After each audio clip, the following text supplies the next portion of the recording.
একটা জিনিস মানুষ বুঝতে পারে না। কেন বোঝো না মানুষ? কেন বুঝতে পারো না যে নবীর নাম লা ইলাহা ইল্লাল্লাহ মুহাম্মাদুর রাসূলুল্লাহ সাল্লাল্লাহু আলাইহি ওয়াসাল্লাম, যেই নবীর নাম যদি আপনি জান্নাতের গাছের পাতায় পাতায় দেখেন, সমস্ত গাছের পাতায় পাতায় লেখা আছে লা ইলাহা ইল্লাল্লাহ মুহাম্মাদুর রাসূলুল্লাহ।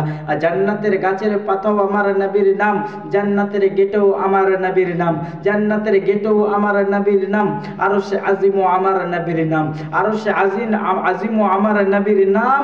দুনিয়ার মধ্যে মুমিনের দিলে দিলে আমার নবীর নাম। নামাজে যাবেন তবুও আমার নবীর নাম, সালাতু সালামে যাবেন তবুও আমার নবীর নাম, কবরে যাবেন তবুও আমার নবীর নাম। শেষ নিঃশ্বাস ত্যাগ হয়ে কবরে যাবেন তাও লাস্টে আমার নবীর নামেই পড়বে।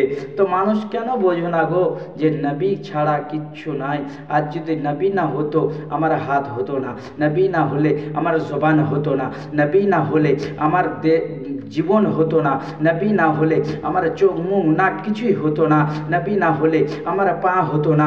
বেরাদারান ইসলাম, বোঝা যায় এক কথায় নবীর জন্য আল্লাহ তাবারক ওয়া তাআলা আসমান জমিনকে সৃষ্টি করলেন, সেই নবীর জন্য আজ আমাদেরকে সৃষ্টি করেছেন। সেই নবীর উপরে দুরূদ সালাম পড়ো না।